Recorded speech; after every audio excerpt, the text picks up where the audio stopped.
As a soft dom with a penchant for psychological sadism, the concept of non-physical punishments, that is, non-impact or non-overtly physically painful punishments, is highly intriguing to me because these facets of punishments open up a wide variety of both creativity and effectiveness for you to use on any subtype, even the most bratty masochist. So if you want over 30 punishment ideas that don't involve a paddle or a whip, keep watching as I give you the ultimate guide to non-physical BDSM punishments.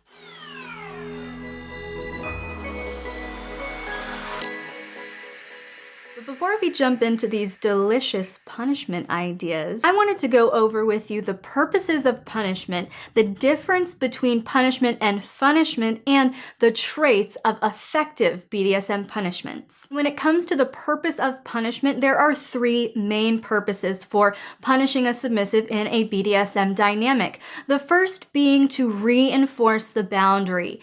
You as the dominant have stated a boundary, have stated, here's my line, here's what I expect from you, here's the obedience, here's the respect, whatever, you set a boundary, and that boundary was violated through lack of mindfulness, through disobedience, whatnot. The second purpose of punishment is to honor the dynamic. And I say honor the dynamic because if you think about it, anytime that a dominant sets a boundary and says, this is the behavior that I wish from you. This is the obedience. This is the respect. This is the level of mindfulness I wish from you, my submissive.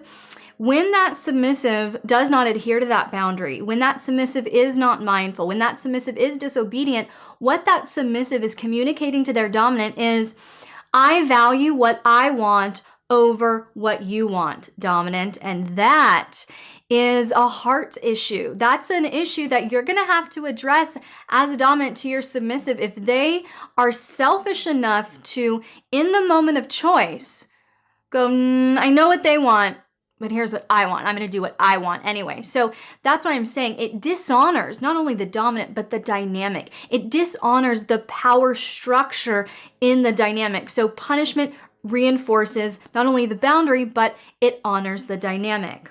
And the third purpose of punishment is to train the submissive.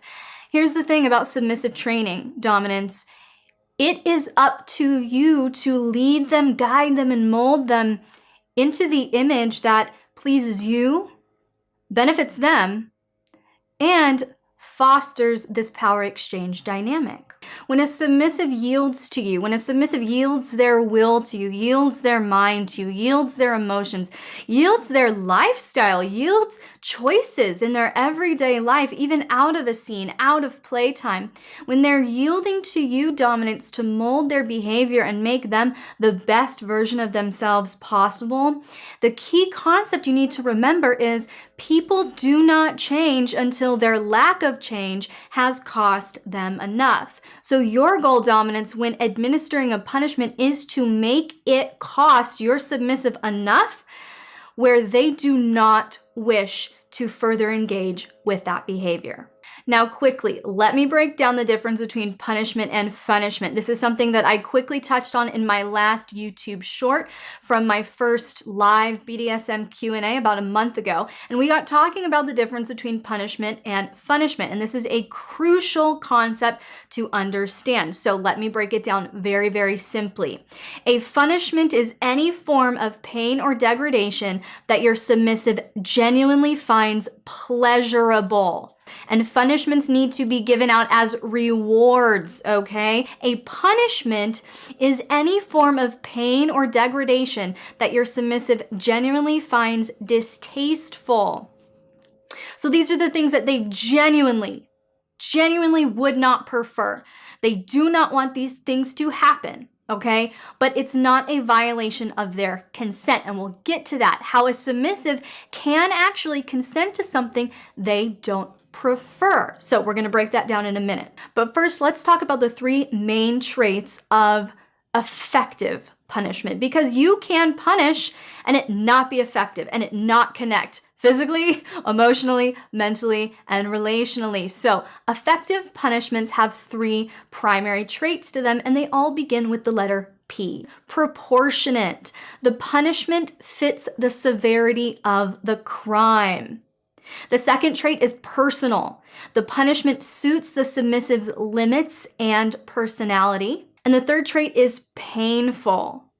Pain is not just physical, so you must identify your submissive's genuine pain point and administer punishment in that realm. So, proportionate, personal, and painful. Those are what make up a healthy punishment. Now let's talk about effectiveness. How can you be the most effective with your punishment? Whether you are administering a typical impact play corporal style punishment, or if it's one of the over 30 options we will discuss today. Here is how you make your punishments the most effective. First, the submissive has consented to the punishment. Now, you might be thinking, well, how can they consent to something they don't want? How can they consent to something they don't like? And the answer to that lies in the definition of consent versus preference. Preference is defined as a greater liking for one alternative over another, whereas consent is defined as a completely mindful, willing, and uncoerced choice to say yes, and the ability to revoke that yes at any time without fear of repercussions. Therefore, if we contrast those two definitions of preference and consent, we can see very easily that the submissive can consent to something they don't prefer. They would prefer not to have this punishment, but it's not a hard limit. It's not a violation of their consent. Therefore, yes, a submissive can consent to things they don't necessarily prefer. That gray area does exist, and that's where you're punishing. You're punishing in a place they don't prefer, but not something that violates their consent. Secondly, the submissive understands their misbehavior. You will do so much harm in your dynamic if you start punishing your submissive and they're confused. They don't know what they did wrong, why you're upset, all of that. You're just angry. You grab and you start, doing your punishment, whatever you want to do. Very ineffective, and it will cause a lot of fear, a lot of loss of safety, a lot of loss of trust, and that's the exact opposite direction you want to go. So make sure the submissive understands the infraction, understands where they were disobedient, understands their misbehavior. And finally, a punishment is effective when the submissive wishes to adjust their behavior following the punishment. If you're still getting that same attitude, nothing has shifted, nothing has softened, nothing has humbled, it was not an effective punishment. And that's why I'm saying you have to make it personal and you have to make it painful. It will be the most painful when it's personal, when you know your submissive's true pain point. It may not be physical, it might be relational, it might be psychological, it might be regression. We'll talk about all of that in just a moment. So that's why you have to make sure that this is personal and painful so that it's effective, so that it costs them enough and they do now want to shift and improve their behavior. All right, so now that we know what a healthy punishment is and what it is used for within BDSM, I want to break down the 6 different realms of punishment, because yes, there are 6 different realms or categories for you dominants to punish within, and only one of those is overtly physical. So let's break them down. The first realm of punishment is psychological, and you have quite a few delicious options at your disposal here, dominants, especially if you are like me. You're more of a soft dom. You have a more psychological view of the energy exchange, of the dynamic, and you really love to see your submissive kind of break down and get a little anxious or a little fearful, whatever, and you like to see them squirmy and all of that. That is what you will love about psychological punishment, all right? So a few ideas for you here include scolding or lecturing. Some submissives are very sensitive to just verbal words, and their love language is words of affirmation, so you do the opposite, it'll wreck them. You can also use verbal degradation or public humiliation. Now again, like I said, this falls under your submissive's consent. So if your submissive does not consent to be humiliated publicly in front of your friends, at a party, whatever, don't go there, but that's a great option. 3, writing lines or essays surrounding their misbehavior. That's a classic technique. You can also remove privileges such as their TV, their phone, their computer, games, social media access, etc. Where's a privilege? Where's an activity that they enjoy? Remove that. It's a privilege. Remove that from them. And also using objectifying or non-human terms of address for them. So if you are typically very sweet in your address with your submissive, baby girl, little one, etc., and now you call them it, now you call them chattel, now you call them property, ooh, that can really get in their head.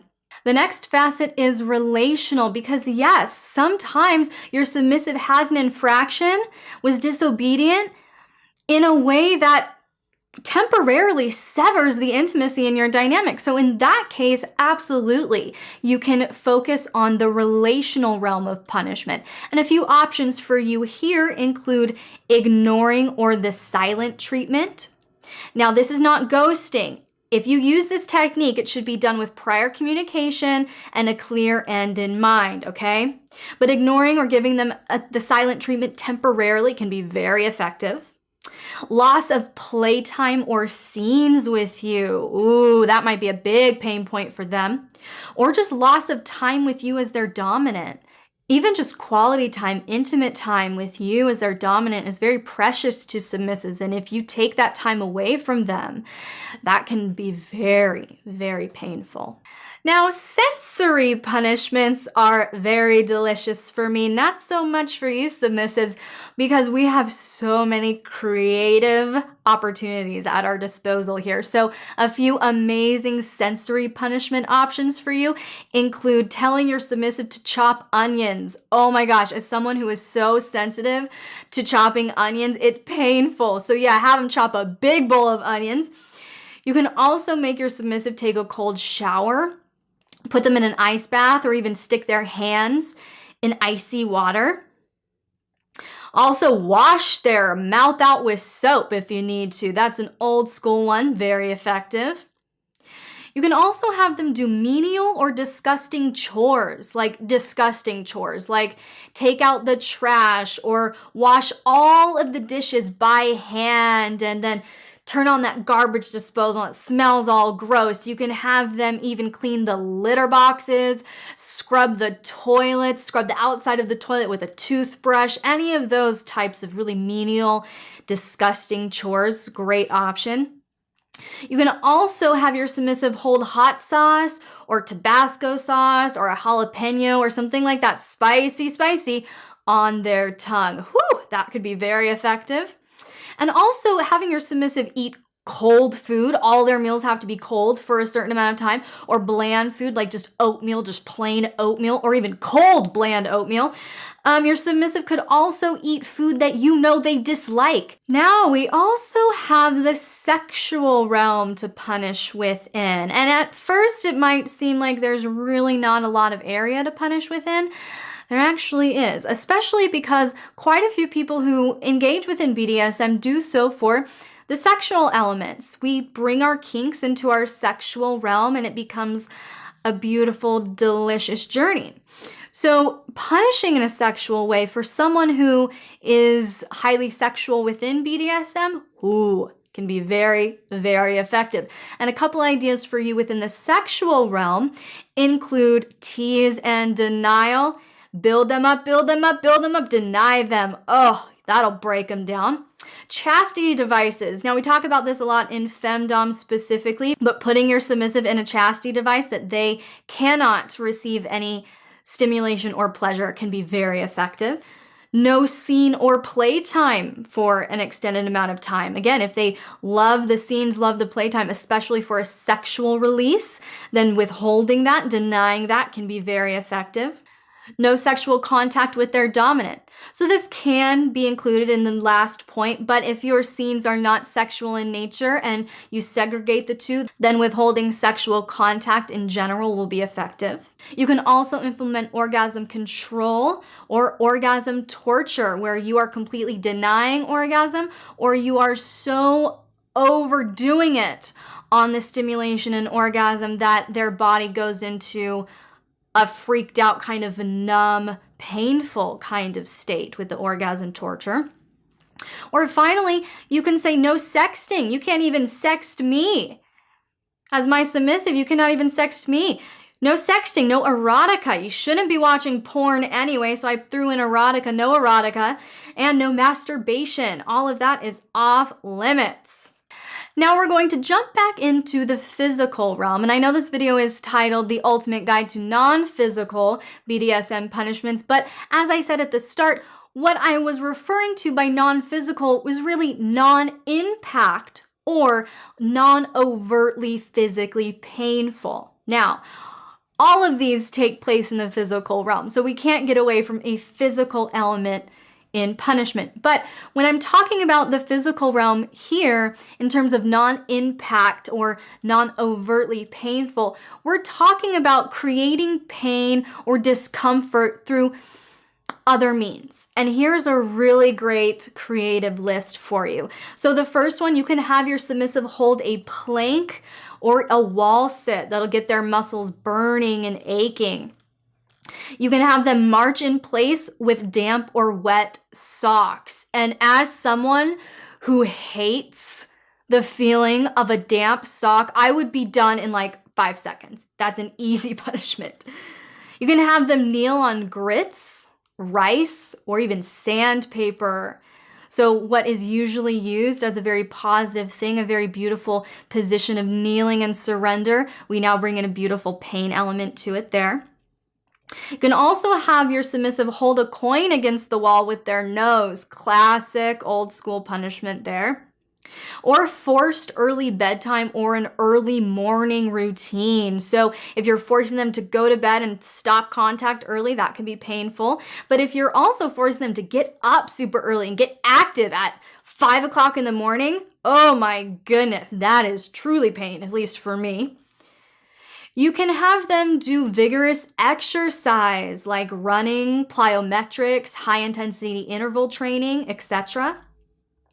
You can also have them hold stacks of coins against the wall with their fingers. So like 5 to 10 quarters or something per finger, and have them push against the wall with that. After a while, those fingers and the hands and the joints, oh, lots of discomfort there.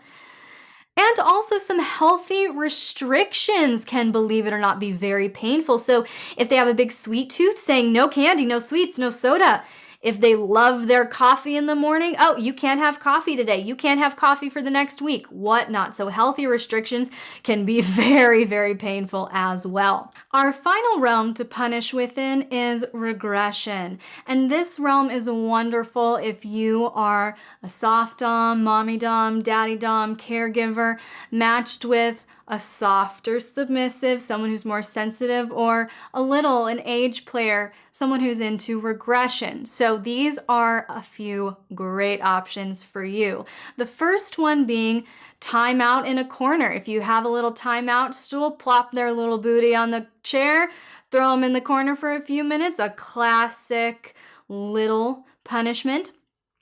You can also remove one or a couple of their favorite toys or stuffies. Ooh, talk about a little pain point. You take away their favorite stuffy for a day. Whew, my goodness.